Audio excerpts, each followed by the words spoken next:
Hello and welcome to another live video. Yeah, I always wonder if I'm live with these things, but yeah, let's see. Okay, so welcome. My name is Mart-Mari, and yeah, this is my page, and I share a bit about my journey of.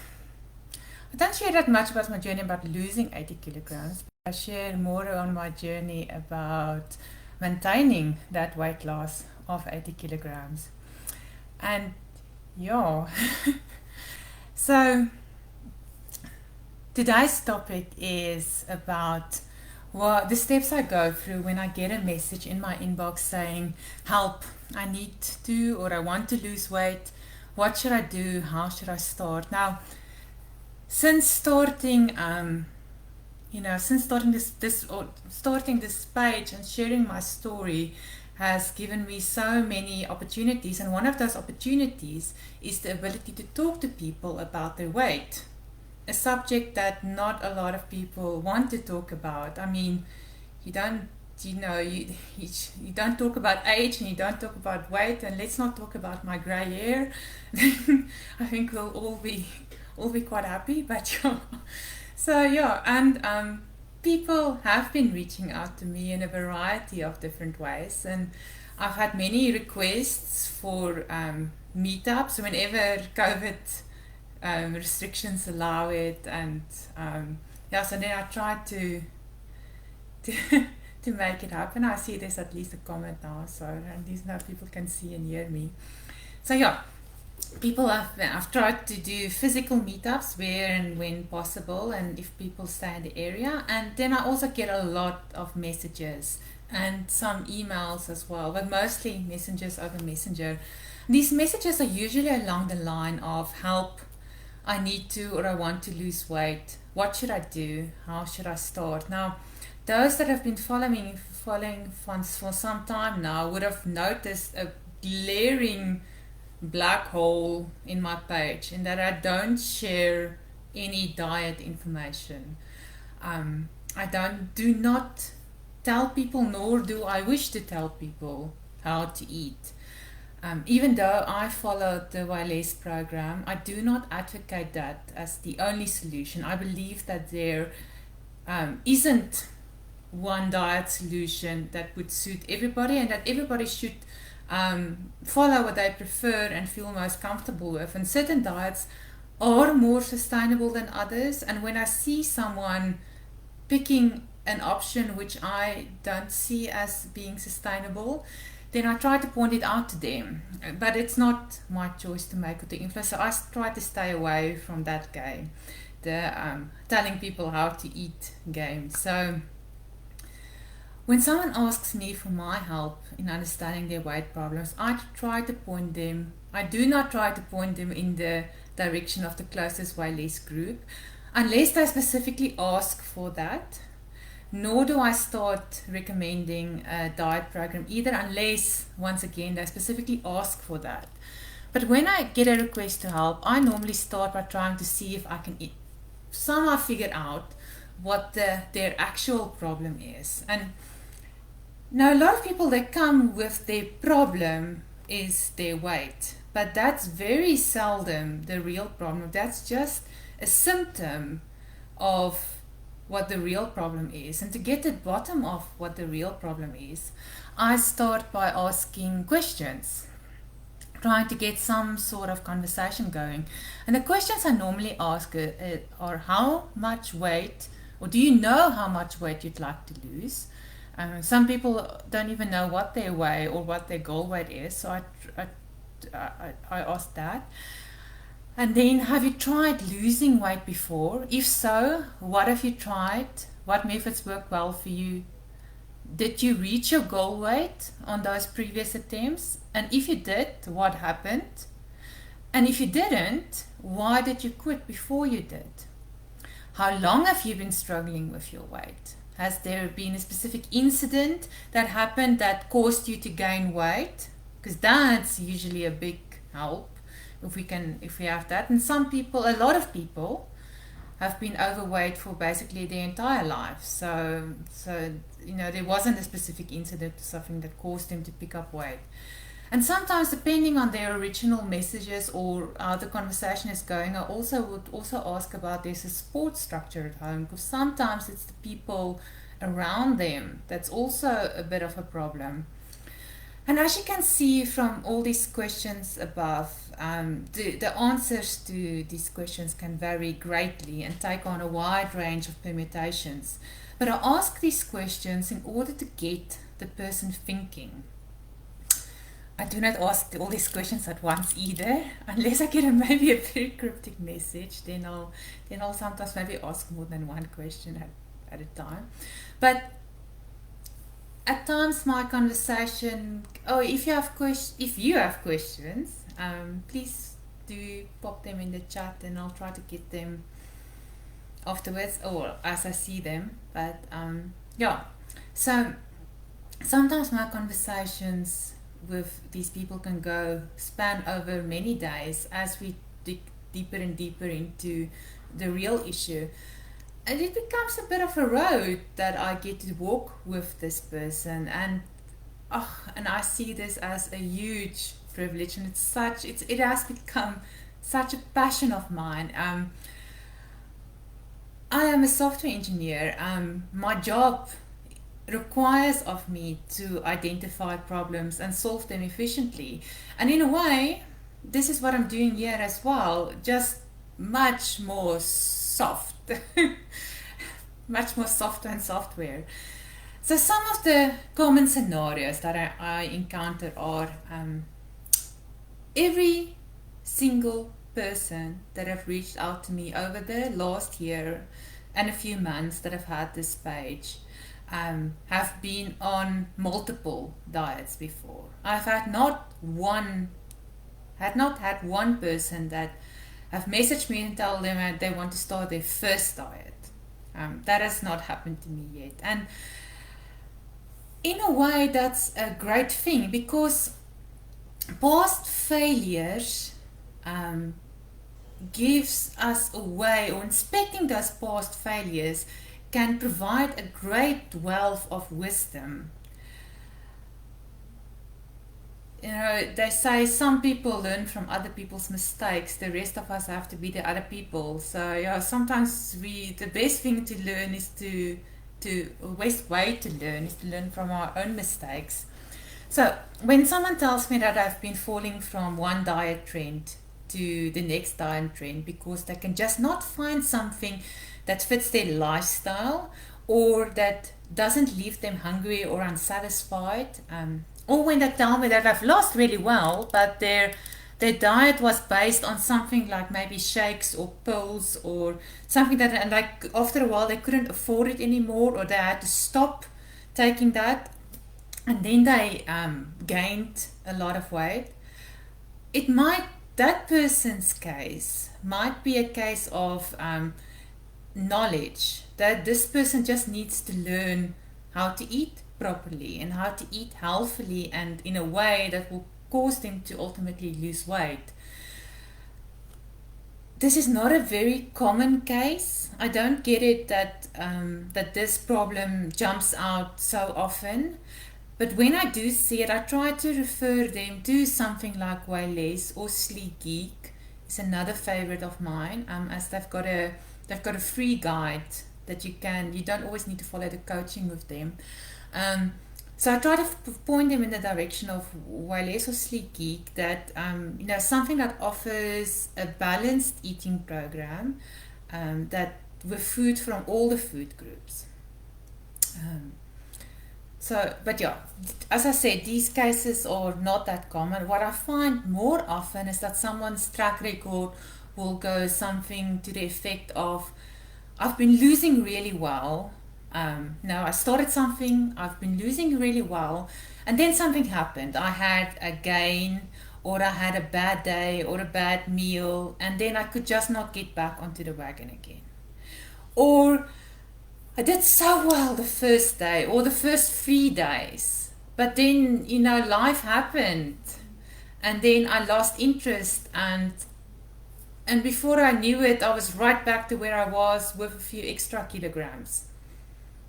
That's the stories I get most of the time. And then I believe the problem in this case is their motivation. The will is there. I mean, these people want to lose weight so badly that they are willing to talk to an absolute stranger about their struggles. I never for 1 second doubt that this person's intention is to lose weight. The good intention is there, but their problem seems to be with their motivation. And what I then ask them, and this is such a magical thing, is to explain to me, what do they believe what do they believe it's going to be like once they reach their goal weight? Just they need to sketch that utopia picture for me. What do they think it's going to be like to be thin, or of a normal weight, or and there's something magical that comes from this utopia picture.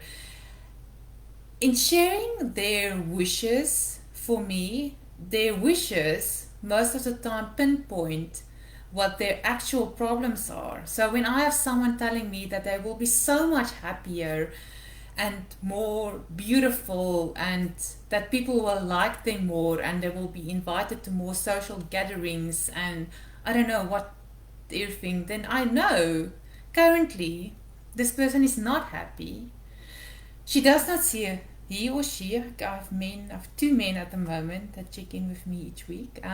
So yeah, he or she doesn't see herself or himself as being beautiful, and either they are not engaging with others or making friends or not socializing, but there's something that's there with the socialization as well. And I've even had I've had more than one person tell me that once they are thin, they will not need to hide anymore, which means that currently they are hiding. And the top 3 reasons I get for people wanting to lose weight are that they want to be happier, healthier, and better looking. And if there's one thing I can tell you after losing 80 kilograms myself, it is that losing weight is not going to make you happier. And it's also not going to suddenly turn you into a social butterfly with a lot of friends, or make you pop out of your shell. If you were unhappy overweight, the chance is very good that you are still going to be unhappy after losing weight. You might be happy initially because, you've reached a massive milestone and you're proud of yourself and you can wear smaller clothes and shopping has become easier, but life goes on, and sooner or later you are going to have to face the person that you've always been and the issues that you've always had. And you're going to realize that wearing a smaller dress size did not fix any of those issues. And I wonder if that is not the real challenge in maintaining lost weight. Why so many people regain their weight, the weight that they've lost. Or I also wonder if some people don't come to this realization, subconsciously perhaps, way earlier, even before they've reached their goal weight. Those times when you think, oh, goodness, this is just too much work, this is impossible, and it's not worth the effort. And I just want one chocolate, but this chocolate tastes so good, I want another one, and before you've you've fallen off the wagon so badly that you cannot scramble the motivation together again to start.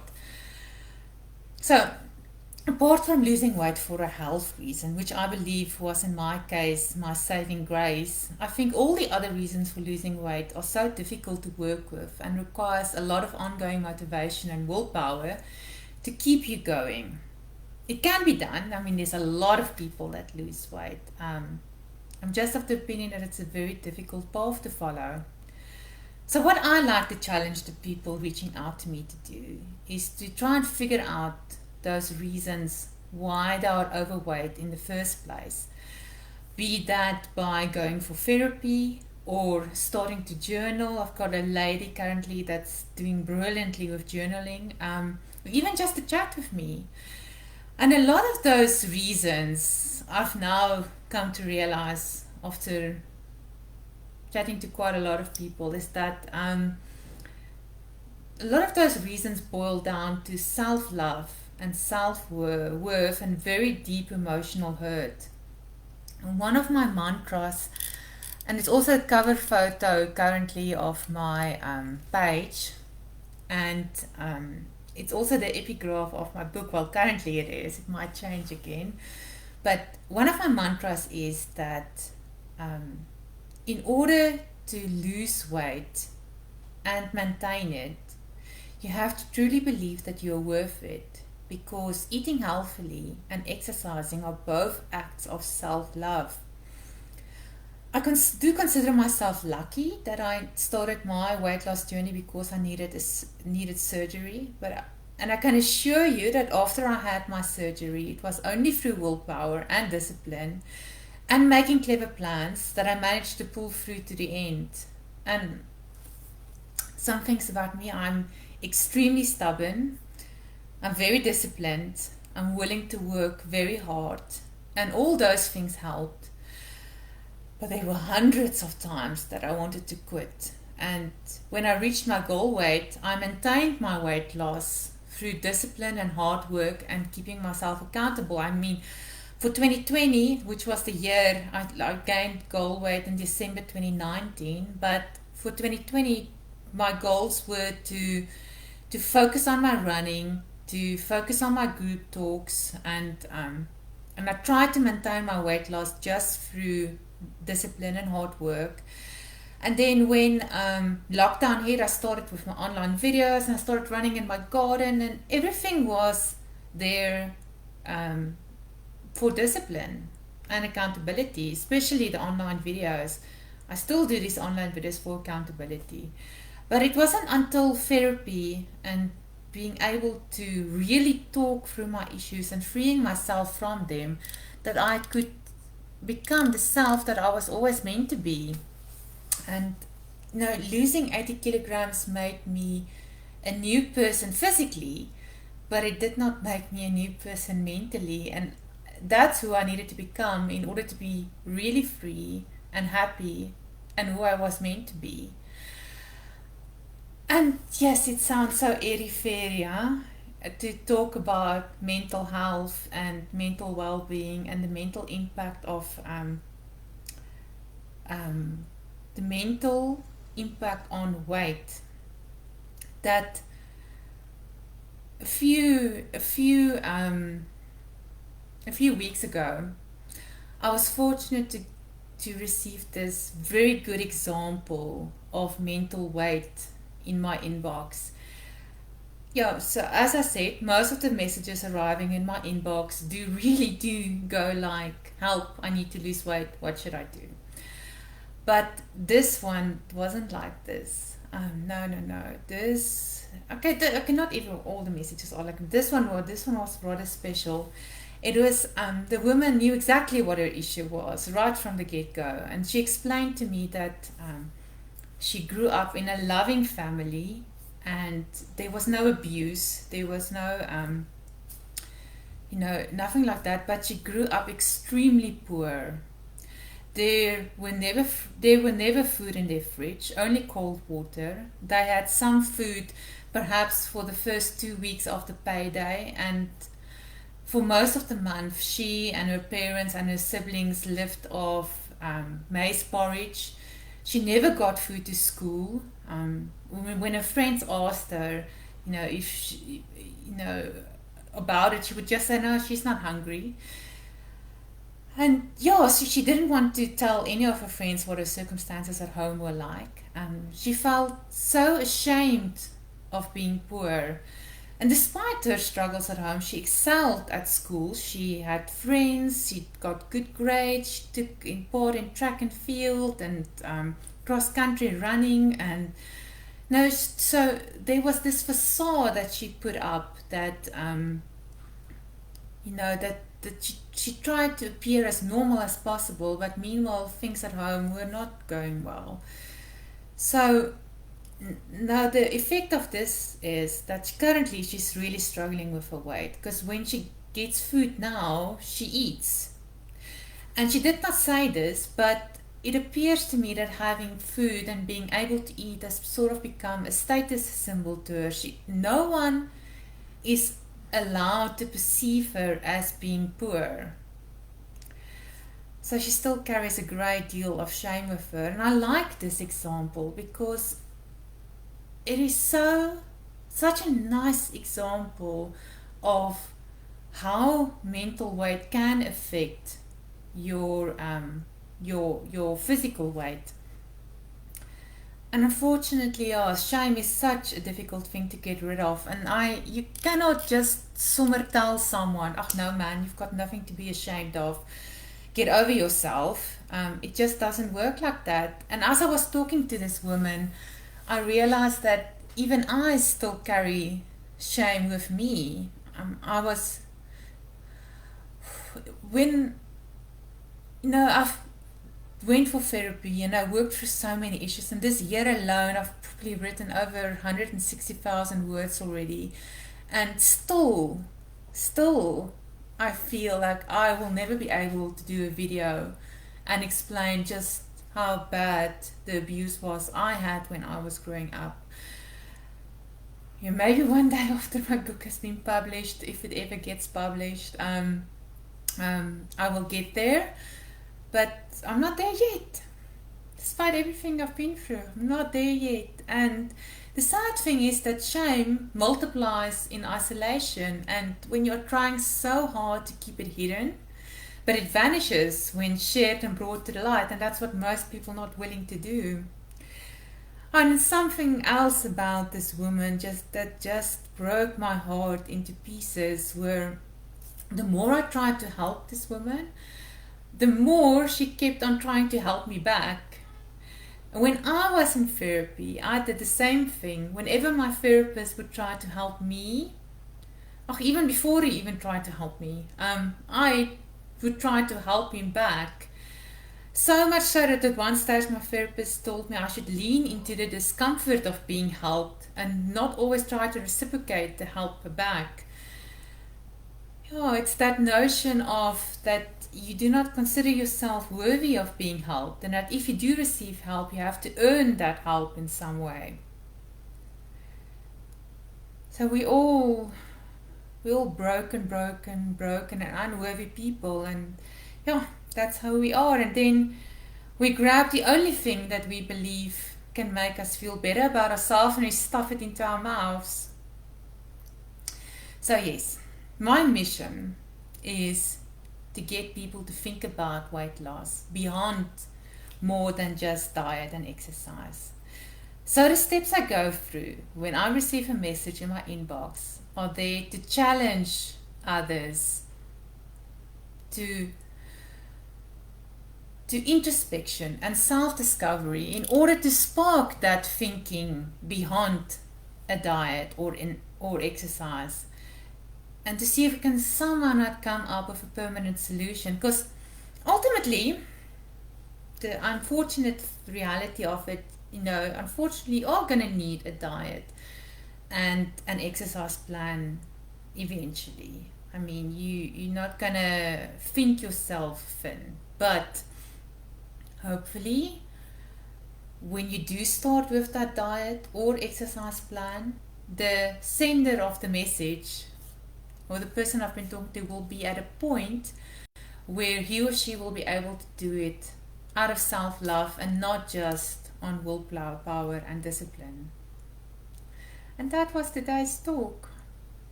So let me see if there are any questions. I didn't see questions, but let's see. No, I don't see questions today. But if you do have questions, please feel free to pop them in the comment section, and I will get to them as and when I can. But I hope you have a great Saturday further. Keep well. Bye.